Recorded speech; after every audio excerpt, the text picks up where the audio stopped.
ಅನುದಿನದ ಆಹಾರ, ಏಪ್ರಿಲ್ 16, ಗುರುವಾರ. ಬಾಗಿಲುಗಳನ್ನು ತೆರೆಯುವಾತನು.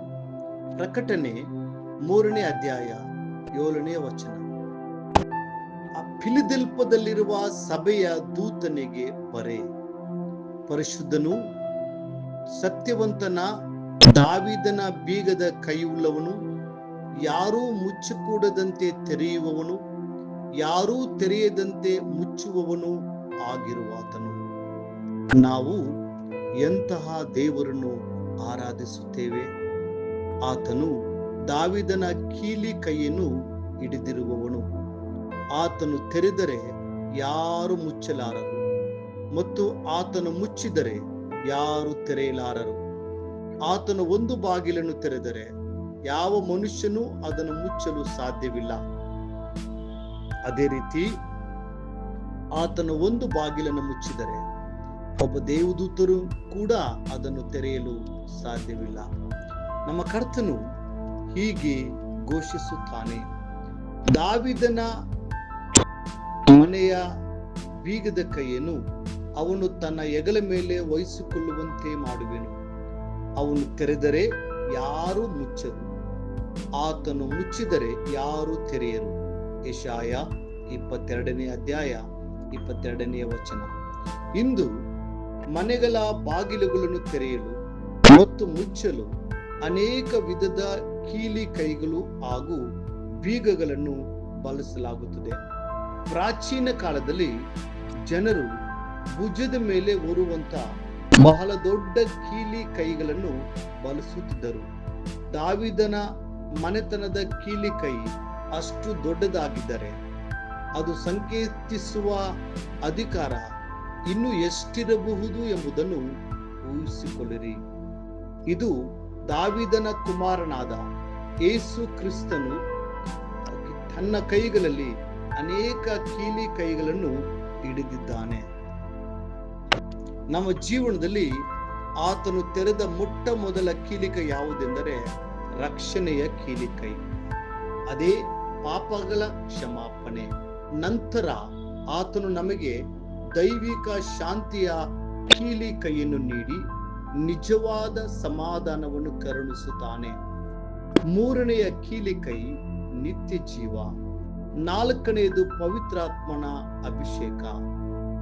ಆತನು ನಮಗಾಗಿ ದೈವಿಕ ಆರೋಗ್ಯದ ಆಶೀರ್ವಾದಗಳನ್ನು, ಆತ್ಮದ ವರಗಳನ್ನು ಮತ್ತು ಆತ್ಮದ ಫಲಗಳನ್ನು ಸಹ ತೆರೆದಿದ್ದಾನೆ. ಒಂದೆಡೆ ಆತನ ಕೀಲಿ ಕೈಯು ನಮಗೆ ಮುಚ್ಚಲ್ಪಟ್ಟಿದ್ದ ಬಾಗಿಲುಗಳನ್ನು ತೆರೆಯುತ್ತದೆ. ಹೌದು, ಆತನು ನಮಗಾಗಿ ಆ ಪರಲೋಕದ ಬಾಗಿಲನ್ನು ತೆರೆದಿದ್ದಾನೆ.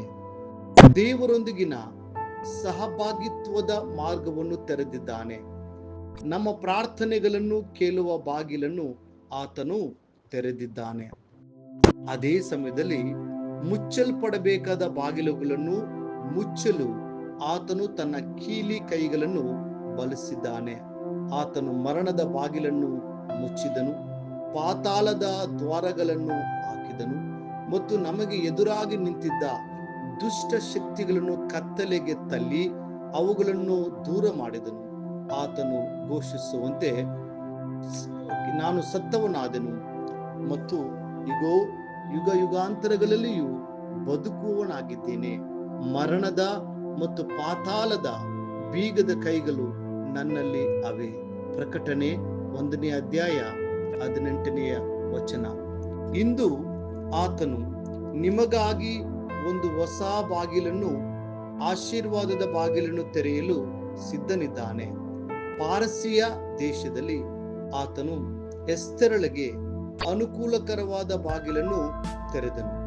ಬ್ಯಾಬಿಲೋನಿನಲ್ಲಿ ದಾನಿಯೇಲನಿಗೆ ಗೌರವದ ಬಾಗಿಲನ್ನು ತೆರೆದನು. ಶದ್ರಕ್, ಮೇಷಕ್ ಮತ್ತು ಅಬೇದ್ನೆಗೋ ಎಂಬುವವರಿಗೆ ಉರಿಯುವ ಅಗ್ನಿಕುಂಡದಿಂದ ಹೊರಬರುವ ದಾರಿಯನ್ನು ತೆರೆದನು. ಅಪೊಸ್ತಲನಾದ ಪೇತ್ರನು ಸೆರೆಯಲ್ಲಿದ್ದಾಗ ಕರ್ತನು ಸೆರೆಮನೆಯ ಬಾಗಿಲುಗಳನ್ನು ಮುರಿದು ಬಿಡುಗಡೆಯ ಬಾಗಿಲನ್ನು ತೆರೆದನು. ಪ್ರಿಯ ದೇವರ ಮಕ್ಕಳೇ, ಕರ್ತನು ನಿಮಗೂ ಅಂತ ಅನುಕೂಲಕರವಾದ ಬಾಗಿಲುಗಳನ್ನ ತೆರೆಯಲು ಬಯಸುತ್ತಾನೆ.